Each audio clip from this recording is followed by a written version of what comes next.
Kangaroo court রাজনৈতিক প্রেক্ষাপটে কোনো ঘটনায় জড়িতদের বিচারের সময় এই শব্দ দুটো প্রায় শোনা যায়। যারা এই বিচারের বিরোধিতা করেন তারা সংশ্লিষ্ট আদালতকে ক্যাঙ্গারু কোর্ট বলে আখ্যায়িত করেন। কিন্তু এই ক্যাঙ্গারু কোর্টের মানেটা আসলে কি, ঠিক কোথা থেকে এলো এই নাম, জানবো আজকের স্টার এক্সপ্লেন্সে।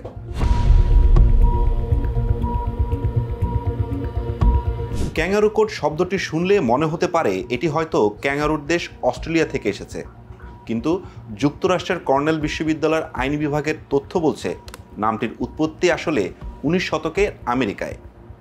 এর সঙ্গে জড়িত আছে বিচারিক প্রহসন, যেখানে আইন ও ন্যায় বিচারের কোনো তোয়াক্কা করা হয় না। বিশ্বজুড়ে অন্যায্য বিচার প্রক্রিয়াকে বোঝাতে এই কথাটি ব্যবহৃত হয়। ক্যাঙ্গারু কোর্ট এই নামের উৎস নিয়ে দুটি তত্ত্ব প্রচলিত আছে। প্রথম তত্ত্বটি বেশ জনপ্রিয়।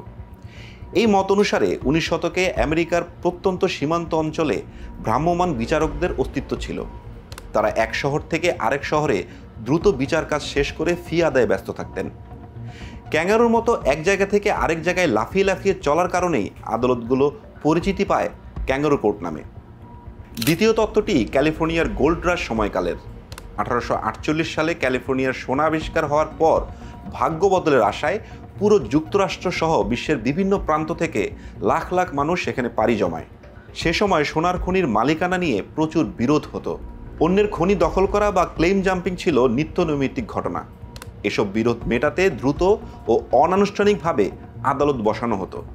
এই অস্থায়ী আদালতগুলো ক্যাঙ্গারু কোর্ট নামে পরিচিতি পায়।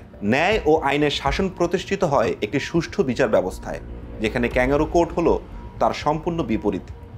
এটি এমন এক প্রহসনমূলক আদালত যেখানে বিচারের নামে অন্যায়কে বৈধতা দেওয়ার নজির পৃথিবীতে আছে। রাজনৈতিক প্রতিপক্ষকে কোণঠাসা করা, সামাজিকভাবে কাউকে হেয় করা কিংবা কোনো নির্দিষ্ট স্বার্থ রক্ষা করার উদ্দেশ্যে এমন বিচার ব্যবস্থায় আশ্রয় নেওয়া হয়। 2022 সালের 14 জুন বিবিসির এক প্রতিবেদনে ডোনাল্ড ট্রাম্পের বরাত দিয়ে বলা হয়, 2021 সালের ক্যাপিটাল হিলে হামলার তদন্তে গঠিত কংগ্রেসীয় কমিটিকে ক্যাঙ্গারু কোর্ট বলে আখ্যা দিয়েছিলেন বর্তমান মার্কিন প্রেসিডেন্ট ডোনাল্ড ট্রাম্প। তার ভাষায় এটি ছিল একপেশে ও রাজনৈতিকভাবে প্রভাবিত প্রহসনমূলক একটি আদালত। তার অভিযোগ, এই বিচার তাকে ও তার রিপাবলিকান দলকে হেয় করার জন্য তৈরি করা হয়েছিল।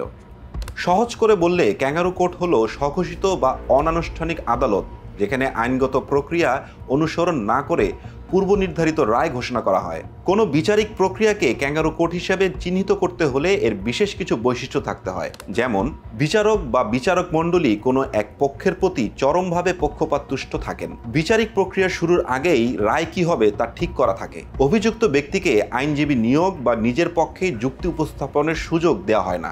স্বাভাবিক বিচারিক প্রক্রিয়াকে পাশ কাটিয়ে অত্যন্ত দ্রুততার সঙ্গে বিচার কাজ শেষ করা হয়।